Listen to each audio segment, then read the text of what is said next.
दोस्तों मैं सत्यम मिश्रा अपने यूट्यूब चैनल टेक्सी लर्नर्स में आप सभी भाई बहन दोस्तों का स्वागत करता हूं। दोस्तों आज सीडीपी का दोस्तों प्रैक्टिस सेट नंबर 1 लेके आया हूं, जो कि आपके सुपर टेट एग्जाम के लिए दोस्तों अति महत्वपूर्ण है। दोस्तों जल्द से जल्द आपको सुपर टेट कह सकते हैं कि प्राथमिक शिक्षक भर्ती जल्द से जल्द आपको देखने के लिए मिलेगी दोस्तों, क्योंकि इसके लिए कार्रवाई चालू हो चुकी है। ठीक है, चलिए स्टार्ट करते हैं आज की प्रैक्टिस सेट का पहला क्वेश्चन। ठीक है दोस्तों, चलिए यहाँ पे आपके सामने दोस्तों पहला क्वेश्चन आ चुका है। देखिए पहला क्वेश्चन कह क्या रहा है, देखते हैं।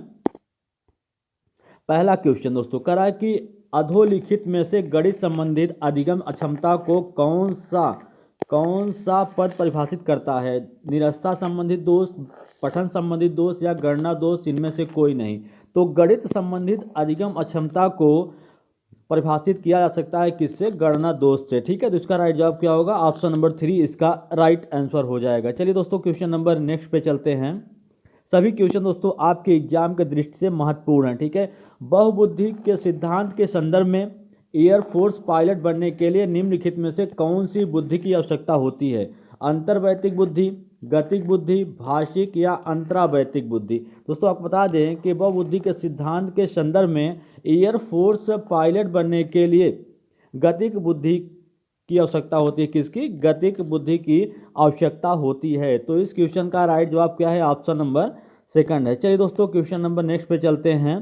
क्वेश्चन नंबर नेक्स्ट कराए कि किसी भी नई भाषा को सीखने के लिए कहाँ से प्रारंभ किया जाना चाहिए? अक्षरों व शब्दों के मध्य सहचर से, वाक्यों के निर्माण से, शब्दों के निर्माण से, उपरोक्त में से कोई नहीं। तो दोस्तों आपको बता दें कि किसी भी नई भाषा को सीखने के लिए अक्षरों व शब्दों के मध्य सहचर से प्रारंभ किया जाना चाहिए। चलिए आगे चलते हैं क्वेश्चन नंबर नेक्स्ट पे।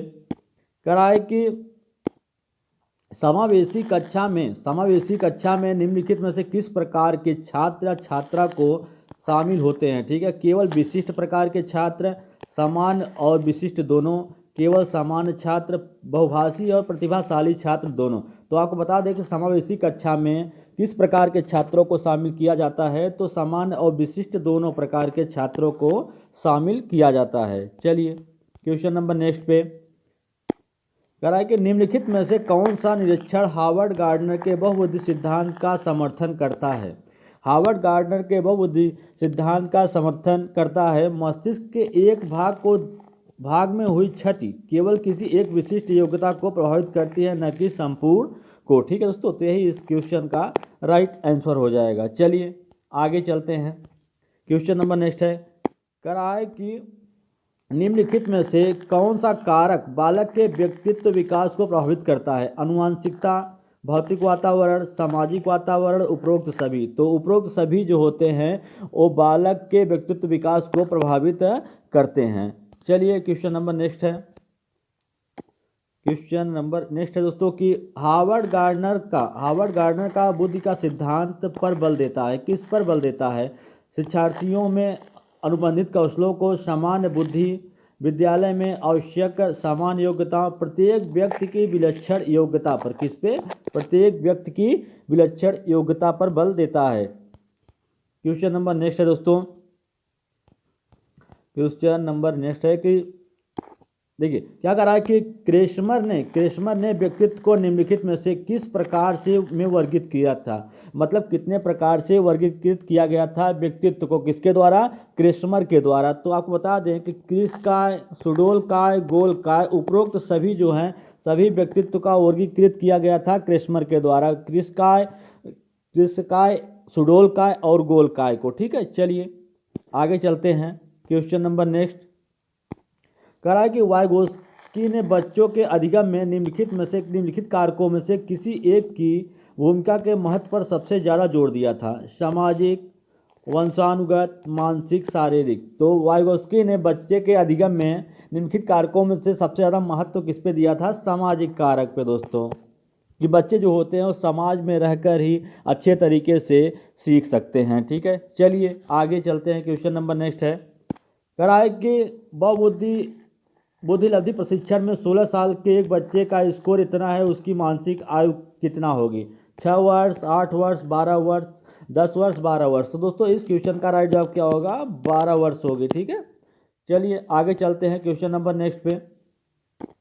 करा है कि क्लाउड पिक्चर टेस्ट निम्नलिखित में से किसके मापन में प्रयुक्त होता है? बुद्धि के, अभिक्षमता के, व्यक्तित्व के, अभिरुचि के। तो क्लाउड पिक्चर टेस्ट जो होता है किसके मापन में प्रयुक्त होता है? व्यक्तित्व के मापन में प्रयुक्त होता है। चलिए दोस्तों क्वेश्चन नंबर नेक्स्ट पे चलते हैं।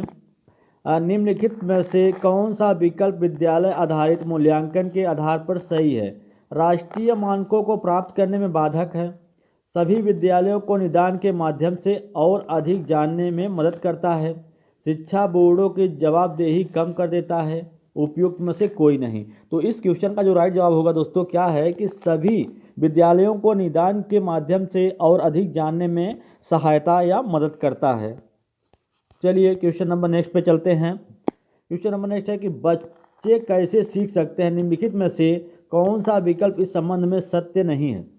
बच्चे कई तरीके से सीख सकते हैं, बच्चे केवल कक्षा में ही सीख सकते हैं, बच्चे सीखने के लिए स्वाभाविक रूप से प्रेरित होते हैं, बच्चे तब सीखते हैं जब वे संज्ञानात्मक रूप से तैयार होते हैं। दोस्तों आपको बता दें बच्चे तभी सीखते हैं जब वे सीखने के लिए तैयार हों या वे सीखने के लिए आंतरिक रूप से प्रेरित हों, न कि बच्चे सिर्फ केवल कक्षा में ही सीख सकते हैं। ये इसका राइट जवाब होगा दोस्तों, क्योंकि यही सत्य नहीं है। ठीक है, बच्चे केवल कक्षा में ही सीख सकते हैं ऐसा बिल्कुल नहीं। बच्चा कहीं भी सीख सकता है, कक्षा के बाहर भी सीख सकता है, घर में भी सीख सकता है दोस्तों, कहीं भी सीख सकता है जब वो आंतरिक रूप से प्रेरित होगा तभी। चलिए क्वेश्चन नंबर नेक्स्ट है, कह रहा है कि निम्नलिखित में से कौन सा सूक्ष्म गति कौशल का उदाहरण है? कूदना, लिखना, दौड़ना, चलना। दोस्तों लिखना जो है एक सूक्ष्म गति कौशल का उदाहरण है। ठीक है, चलिए क्वेश्चन नंबर नेक्स्ट पे कह रहा है कि किसने सबसे पहले बुद्धि प्रशिक्षण का निर्माण किया था? डेविड वेस्लर ने, चार्ल्स डार्विन ने, रॉबर्ट स्टेन ने, अल्फ्रेड बीने ने। तो सबसे पहले बुद्धि प्रशिक्षण का निरीक्षण किसने किया था दोस्तों? तो सबसे पहले अल्फ्रेड बीने द्वारा किया गया था। तो इस क्वेश्चन का जो राइट जवाब है ऑप्शन नंबर 4 है। ठीक है, चलिए आगे चलते हैं क्वेश्चन नंबर नेक्स्ट पे। क्वेश्चन नंबर नेक्स्ट है कि एक विकलांग बच्चा अपनी पहली बार विद्यालय आता है तो एक शिक्षक को निम्नलिखित में से क्या करना चाहिए? उसकी विकलांगता के अनुसार उसे एक विशेष स्कूल में भेजना चाहिए, अन्य छात्रों से उसे दूर रहना चाहिए, सबसे पहले एक प्रवेश परीक्षा का संचालन करना चाहिए, सहयोगी योजना विकसित करने के लिए बच्चों के अभिभावकों के साथ चर्चा करनी चाहिए। दोस्तों यही क्वेश्चन राइट होगा कि जब विकलांग बच्चा पहली बार विद्यालय आता है तो उसके अभिभावक से उसके विषय में चर्चा करनी चाहिए दोस्तों।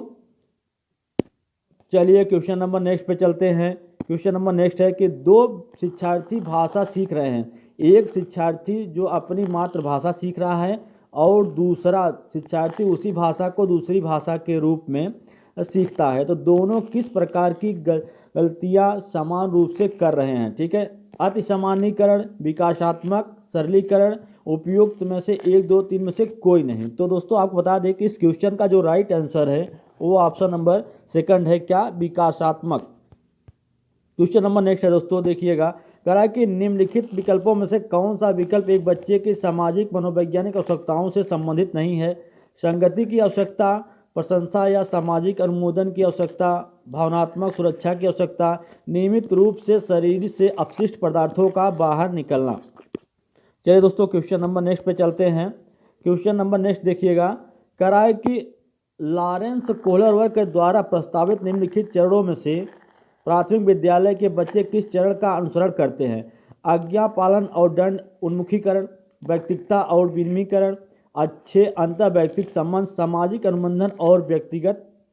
तो इस क्वेश्चन का जो राइट जवाब होगा दोस्तों ऑप्शन नंबर 4 होगा, क्योंकि 1 और 2 जो है इसका राइट जवाब है। चलिए आगे चलते हैं क्वेश्चन नंबर नेक्स्ट पे। कहा कि कोहलरवर्ग के अनुसार बच्चे सीखते हैं संज्ञानात्मक विकास के चरण से, शारीरिक विकास के चरण से, संवेगात्मक विकास के चरण से, नैतिक विकास के चरण से। कोहलरवर्ग के अनुसार दोस्तों जो बच्चे होते हैं वे नैतिकता के द्वारा सीखते हैं, अर्थात कह सकते हैं कि नैतिक विकास के चरण द्वारा वे सीखते हैं। ठीक है, क्वेश्चन नंबर नेक्स्ट, बच्चों में नैतिकता की स्थापना करने के लिए सर्वोत्तम मार्ग क्या है? उन्हें धार्मिक पुस्तकें पढ़ाना, शिक्षक के द्वारा आदर्श रूप से व्यवहार करना। दोस्तों अगर शिक्षक जो है आदर्श रूप से व्यवहार करेगा या नैतिकता का पालन करते हुए उनको दिखाएगा दोस्तों, तो बच्चे जरूर वो भी नैतिकता का गुण उनके अंदर जल्दी से जल्दी आ जाएगा और जल्द ही वो सीख जाएंगे। ठीक है, चलिए आगे चलते हैं। क्वेश्चन नंबर नेक्स्ट है, कह रहा है कि व्यक्तित्व के संदर्भ में कौन सा कथन असत्य है। व्यक्तित्व अपूर्व और विशिष्ट होता है। व्यक्तित्व वंशाग्र और वातावरण की संयुक्त उपज है। व्यक्तित्व व्यक्ति के अर्धचेतन और अचेतन व्यवहार तक फैला रहता है। व्यक्तित्व व्यक्ति के केवल बाहरी रूप तक सीमित रहता है। दोस्तों यही इस कथन का राइट जवाब होगा, क्योंकि यही असत्य है कि व्यक्तित्व जो होता है सिर्फ व्यक्ति के केवल बाहरी रूप तक सीमित नहीं रहता है। ठीक है, चलिए क्वेश्चन नंबर नेक्स्ट है दोस्तों, देखिएगा। कह रहा है कि अंतर्मुखी व्यक्तित्व एवं बहिर्मुखी व्यक्तित्व का वर्गीकरण किसने किया था। फ्रायड, मन, युंग, आल्फपोर्ट। दोस्तों आपको बता दें कि अंतर्मुखी व्यक्तित्व या बहिर्मुखी व्यक्तित्व का जो वर्गीकरण किया गया था, किसके द्वारा किया गया था, युंग के द्वारा किया गया था। तो इस कथन का राइट जवाब क्या है, ऑप्शन नंबर 3 है। ठीक है, चलिए दोस्तों क्वेश्चन नंबर नेक्स्ट पे चलते हैं। निम्नलिखित में से कौन सा आलोचनात्मक दृष्टिकोण बहुबुद्धि सिद्धांत से संबंध नहीं है। यह शोधाधारित नहीं है। विभिन्न बुद्धियां भिन्न भिन्न विद्यार्थियों के लिए भिन्न भिन्न पद्धतियों की मांग करती हैं। प्रतिभाशाली विद्यार्थी प्रायः एक क्षेत्र में ही अपनी विशिष्टता प्रदर्शित करते हैं। इनका कोई अनुभवात्मक उभार नहीं है दोस्तों। तो इस क्वेश्चन का जो राइट जवाब होगा दोस्तों कि बहुबुद्धि सिद्धांत से संबंधित नहीं है। तो प्रतिभाशाली विद्यार्थी जो होते हैं प्रायः एक ही क्षेत्र में अपनी विशिष्टता प्रदर्शित करते हैं। यही इस क्वेश्चन का राइट आंसर होगा दोस्तों। आज के लिए इतना है। इसी तरीके से अन्य वीडियो के साथ मैं फिर मिलूंगा, तब तक के लिए